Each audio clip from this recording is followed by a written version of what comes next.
So there's lots to discuss about everything. That was everything in the 150th running of the Kentucky Derby. You couldn't ask for a better race for a lot of reasons. First three-horse photo since like 1947. It really came like I thought Mystik Dan won pretty comfortably, and then the more I watched the replays, I was like, oh, maybe not. There was a lot of kerfuffle with the bumping with Sierra Leone and Forever Young. We're going to get to that. Most important thing, all the horses came back to their barns safely, not just in the Derby, the entire week at Churchill Downs. 700 plus horses raced. They all came back to their barns in good health and good shape. And that was so important, especially after last year and the cluster of deaths that we had around that completely overshadowed the Derby. That cannot be taken for granted. But the race itself was won by Brian Hernandez, in my opinion.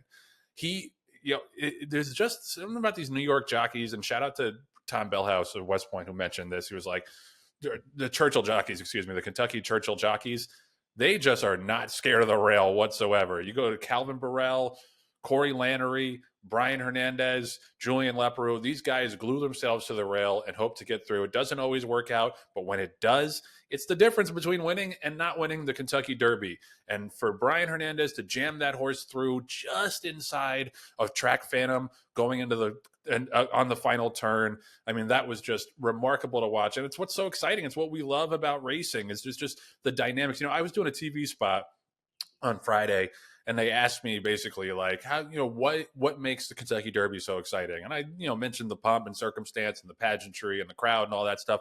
But what I think is so interesting and what makes it the greatest 2 minutes in sports is how quickly things change.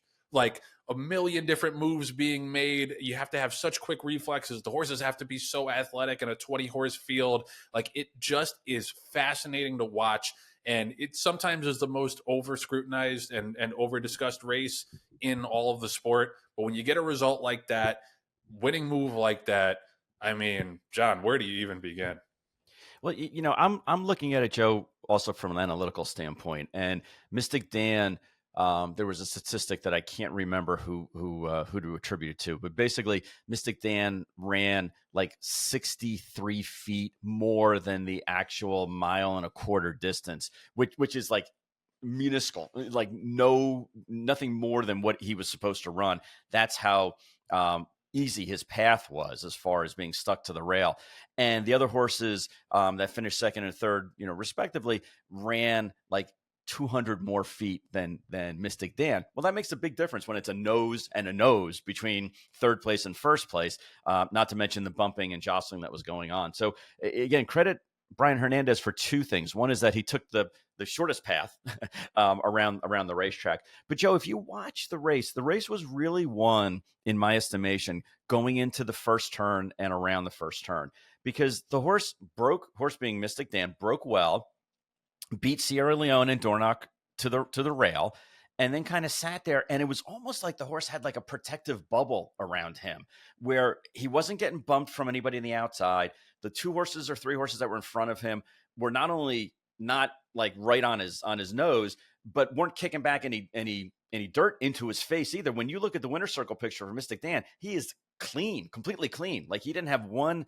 iota of dirt on him whatsoever. And that was all due to Brian Hernandez kind of sitting him in the pocket. And it was almost like when I watch football games and they say, oh, Tom Brady has all day to throw this ball. Or I was going to say Aaron Rodgers, but he was on the ground after the first series, so we won't say him. But most of the top quarterbacks, like they have a protective bubble around them, between the linemen. And that's what it reminded me of Mystik Dan running around for the first half of that race, was that it was almost like he was in his own race. Nobody was even getting near him in that protective bubble.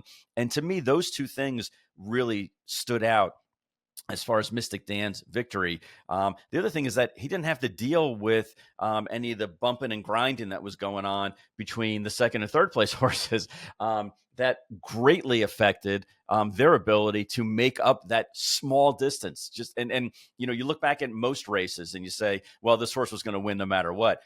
Joe, I think if they ran the exact same race 100 times, any of those three combination of horses, first, second, and third, could have come out in any order. And to me, that was the difference in the race, was just being able to get the horse relaxed, making sure you can get dirt in his face, making sure you can get jostled by others, and taking the shortest route. Yeah. Well, and the thing is, too, and you're right that all three ran winning races. Now, you can say what you want about Mystik Dan saving all the ground and the other horses having to go wide, and obviously that makes a major difference. But Mystik Dan was way closer to the pace than either of those two horses, and this turned out to be a very fast pace and a pretty typical pace collapse, because even the fourth and fifth finishers, like Catching Freedom, T.O. Passport, they were way the hell back. And Mystik Dan, even though he did get that garden rail trip, he had to run a lot faster earlier than the other horses that were immediately behind him. Obviously, the biggest disappointment of the race was fierceness. And this was just, I'm sorry, this was completely predictable. Like, if he had any kind of adversity, and he really didn't, it was just a fast pace. Like, he broke great, was in a great position, right up on the speed.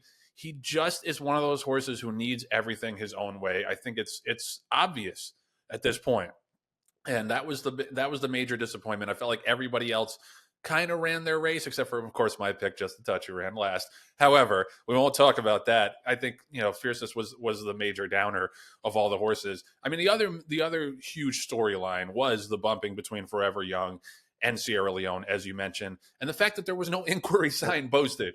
Yeah. And I cannot fathom the way Churchill or the Kentucky Horse Racing Commission, whoever the hell's in charge, the stewards, the board, whatever, whoever it is that's in charge of these things, not only do they screw it up, but the PR, the communication is brutal. Like, that's what happened in 2019 with Maximum Security. Like, the fact that they had a 22-minute inquiry and DQ'd the horse, which they should have, that was the right call.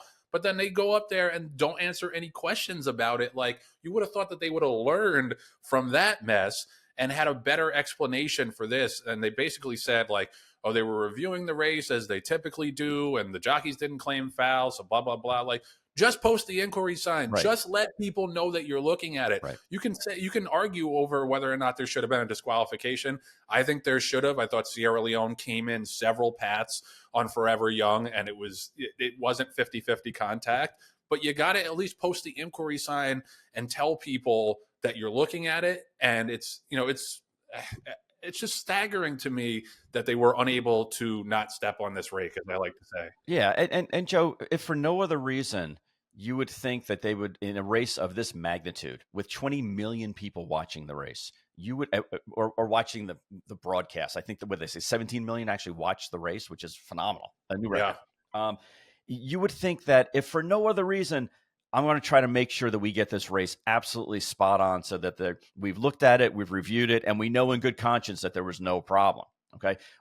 Number two, let's give the jockeys a little bit of time after the race is over to get to an outrider and say, I need to lodge my objection, and have that information, relayed up to the steward's booth. The last thing is, I mean, just from, I'm a cynic. Okay. Just from a sheer entertainment standpoint, don't you think NBC would love to say there's an objection, come back after this, and like have commercials and then make people wait and see whether or not it was actually going to come back? I mean, that was a made for TV moment if they really, if they really wanted to. Now, granted, they were up against the 7:30 deadline, so I'm sure that maybe that had something to do with it. Again, I'm cynical that maybe that's something to do with it. But man, if there was ever a time to have this suspense and this cliffhanger, just freaking for the other two reasons also, but all three reasons individually or combined should have been enough to make them at least look at it again. I'm not necessarily in the same camp as you are, saying that Sierra Leone was the dominant of the two that were banging. I think both horses, if you did a plumb line down the stretch down there where they should have been, both horses at one point in time during the stretch went over their respective lane and bumped into the other horse. But to me, they almost did it equally, to the point where you could say, I don't know who was the transgressor in this and who we should take down. But Joe, I would have loved to have seen them at least have an inquiry. We won a race the next day at Gulfstream. It was like the last race of the night at Gulfstream. And there was an inquiry, and they had it blinking for literally 30 seconds. And then they're like, okay, we're done. And I called Mark Cassidy and said, what was up with that? And he goes, they all wanted to go home. So, like I get it.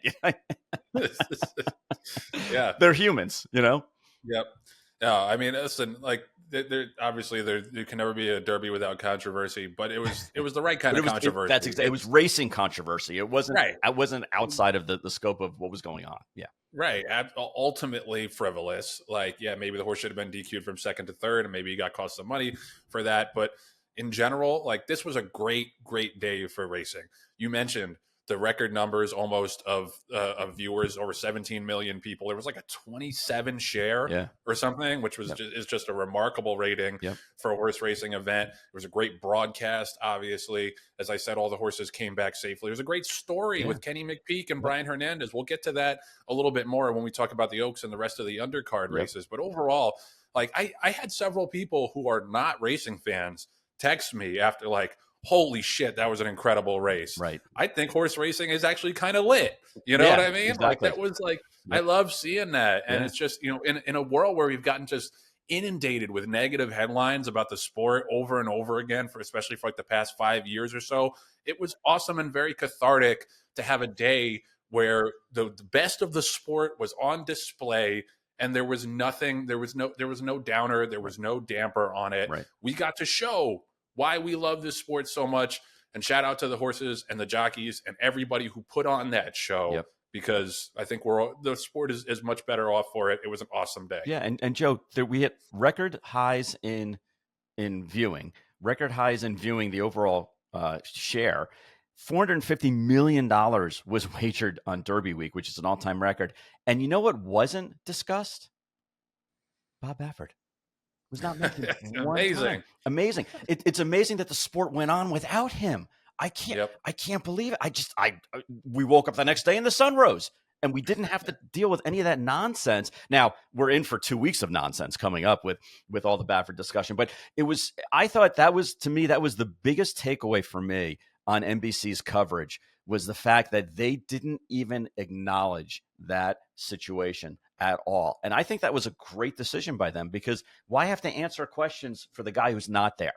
Why have to bring in negativity into the sport? And it's not that Bob is always negative. It's that the situation he's involved with Churchill Downs is negative. And because of that, you're better off not bringing it to everyone's attention and beating us over the head with it time and time again. So to me, no Baffert discussion was great. No breakdowns was great. All-time records, great. The paddock looked pristine. I mean, I had heard some complaints about the paddock, but to me, it looked beautiful. And the other thing that I thought was really, really cool was when they did the walkover interviews, they did them like quick fire succession. It was like, I'm going to ask Chad Brown 2 questions, and then I'm going to ask this trainer 2 questions, and then I'm going to ask this owner 2 questions. And it was like boom, boom, boom, boom, boom. So it wasn't that 20-minute drawing out process of, okay, now we're going to watch as Todd Pletcher walks over with his horses. It was Todd Pletcher, then Chad Brown, then this owner. Then we're going to go to the paddock where the coach is. And like every couple of minutes, there was something new and a new reporter and a new voice. And I think we need that as an audience. We need to have that kind of rapid fire when there's 45 minutes to an hour between races. Yeah, no, it was a phenomenal broadcast, phenomenal day of racing, plenty of great stories to go around. And like I said, this is a shot in the arm that racing needed in this public of an event for the 150th Kentucky Derby. I don't think you could have scripted it any better.